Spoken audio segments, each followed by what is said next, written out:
TSE divulgou hoje o tempo que cada candidato ao governo do estado vai ter no horário eleitoral gratuito no rádio e na TV. Sobre esse assunto, eu volto a conversar ao vivo com a repórter Tamiris Claire. Teve uma mudança no tempo que era esperado para cada coligação. Conta pra gente como ficou definido isso, Tamiris. Pois é, Nayandra, a gente lembra, né, que o PT nacional pediu ali, intervir ali na decisão do PT local que tinha se coligado com o PSB na coligação Renova Amazonas. Mas o TRE decidiu que o PT deveria sair dessa coligação. O PT nacional também tinha pedido que o PCdoB entrasse nessa coligação, mas isso foi negado. Então, no fim das contas, acabou que o tempo de televisão e rádio do PT saiu da coligação que estava com o PSB e foi para a coligação do PCdoB. Então acabou que no fim das contas ficou dessa maneira. Você acompanha aí comigo no quadro como é que ficou o tempo de cada uma das coligações. Primeiro, na ordem ali, ficou o PSTU do candidato Sidney Cabral com 12 segundos diários ali de propaganda. Tem ainda depois a coligação Amazonas com Segurança do candidato Omar Aziz. Ele tem 6 partidos, então o tempo ficou ali considerável, 4 minutos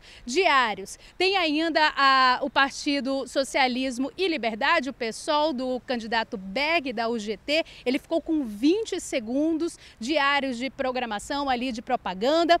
Seguido, tem a Transformação por um Novo Amazonas, com 40 segundos de propaganda do candidato Wilson Lima. Ele tem só 3 partidos, então ficou um pouco mais reduzido. E aí, com a mudança, a coligação O Povo Feliz, de novo, da candidata Lúcia Antoni, ficou com mais tempo do que estava previsto, né? E tem ainda depois Renova Amazonas com 1 minuto e 42 segundos do candidato Davi Almeida e encerrando a coligação Eu Voto no Amazonas do candidato Amazonino Mendes com 4 minutos e 22 segundos. Mas isso pode mudar ainda porque o PSB já entrou com recurso para tentar mudar essa decisão do TRE. Isso pode mudar até o dia 31 de agosto, que é o dia que começa realmente a propaganda. Lembrando que na segunda, quarta e sexta acontece a propaganda para governador e nos demais dias para deputado federal e estadual. Nayandra. Obrigada pelas suas informações, Tamiris. Boa noite para você. E agora você acompanha a agenda dos candidatos ao governo do estado para o fim de semana. No sábado pela manhã, o candidato Amazonino Mendes da coligação Eu Voto no Amazonas faz bandeiraço e adesivagem de carros nas rotatórias dos bairros Eldorado e Manoa. Depois faz uma reunião política. À tarde faz viagem ao interior do Amazonas. No sábado, Berg da UGT, candidato do PSOL, tem reunião no partido em Iranduba pela manhã e se reúne na sede do partido em Manaus à tarde. À noite tem reunião com comunitários no bairro Cidade de Deus. No sábado, o candidato Davi Almeida, da coligação Renova Amazonas, faz reunião com lideranças da zona centro-sul de Manaus à noite. No domingo, participa de corrida na Avenida das Torres, grava entrevista para emissora de TV e faz bandeiraço nas zonas norte e leste pela manhã. À tarde, tem reunião com lideranças do interior. A candidata Lúcia Antoni, da coligação O Povo Feliz de Novo, grava entrevista na TV A Crítica pela manhã, depois faz bandeiraço e caminhada na Avenida B do bairro Alvorada no sábado. Omar Aziz, da coligação Amazonas com Segurança, não divulgou a agenda até o fechamento desta edição. Sidney Cabral, do PSTU, também não divulgou a agenda. No sábado, o candidato Wilson Lima, da coligação Transformação por um Novo Amazonas, faz caminhada no bairro Multirão e visita a comunidade 23 na BR-174 pela manhã. À noite, visita o Festival no Campo, no bairro Vila da Prata, e depois vai à festa de aniversário de 31 anos do bairro Armando Mendes. E um projeto de lei que tramita na Câmara Federal quer adotar mais um critério para quem recebe o Bolsa Família: a presença dos pais e responsáveis em todas as reuniões escolares. A Priscila tem 3 filhos e recebe o benefício há 7 anos. E apesar de ter feito até o 2º ano do ensino médio, aqui na casa dela, a educação é prioridade. Eu só quero realizar o sonho deles, que é o meu também, né? Que o meu nunca eu consegui realizar. quer começar a fazer a faculdade. De acordo com os dados do Ministério do Desenvolvimento Social, em Manaus, mais de 120 mil famílias são beneficiadas com o programa Bolsa Família. São pessoas que vivem em situação de pobreza ou de extrema pobreza. Para receber o Bolsa Família, é necessário alguns requisitos: que as crianças e adolescentes com até 15 anos tenham frequência escolar mínima de 85%. Já os que têm 16 e 17 anos comprovem até 75%. Todos devem estar em dias com a carteira de vacinação. O pré-natal das gestantes precisa ser realizado e as mulheres de até 44 anos que amamentam precisam ter o acompanhamento médico. As crianças de até 7 anos devem ter acompanhamento médico para que tenham devido crescimento e desenvolvimento. As crianças de até 15 anos que realizam trabalho infantil devem ser retiradas e colocadas em programas socioeducativos com 85% da frequência comprovada.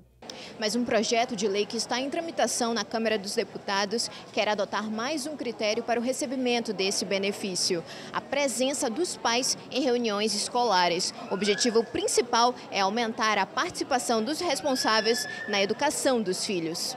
Segundo o Índice de Formação de Cidadania e Responsabilidade Social da Secretaria Municipal de Educação, a presença dos pais no ensino regular e infantil aumentou em média 0,17% em 4 anos.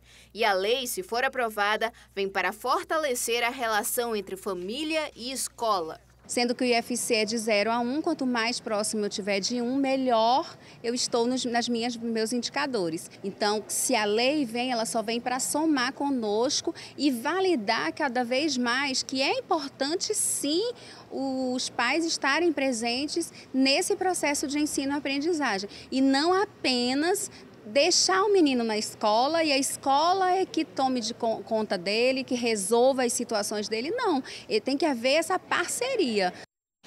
E o Amazonas fechou o mês de julho com mais de 1.200 vagas de emprego, com destaque para o desempenho na indústria de transformação.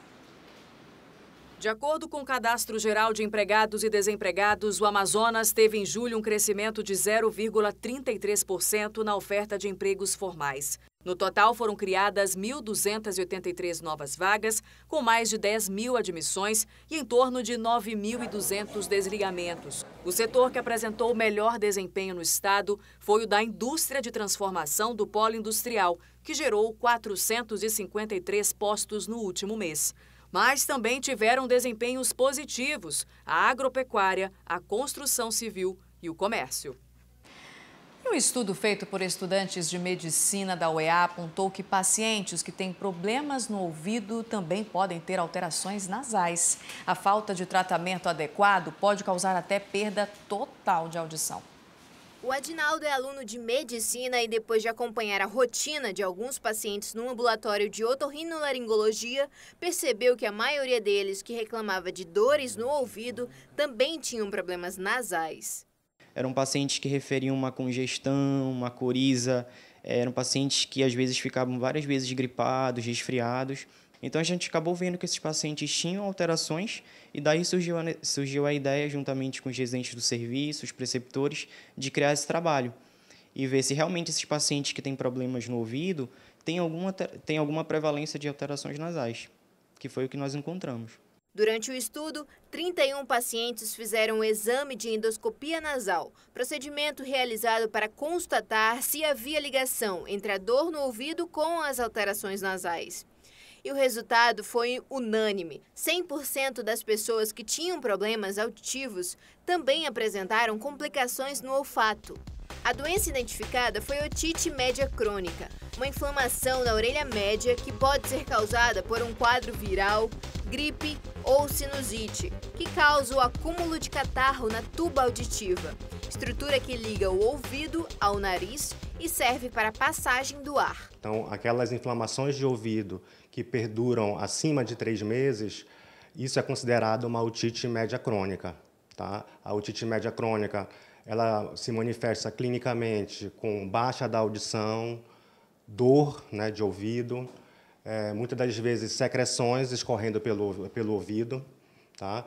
Isso faz com que o paciente procure o primeiro atendimento. Se os sintomas persistirem após 3 meses e o tratamento não for iniciado, o paciente pode perder a audição. A otite, a gente tem que frisar bastante que esses quadros inflamatórios agudos, eles têm que ser tratados no primeiro momento, justamente para que esses quadros não evoluam para quadro crônico. Quando o paciente, na primeira abordagem, a gente já trata a parte do ouvido, da doença crônica do ouvido, mas em paralelo, a gente trata também o nariz, que muitas das vezes é o substrato da doença do ouvido, né? Então, se não tratar um, o outro não melhora, e vice-versa.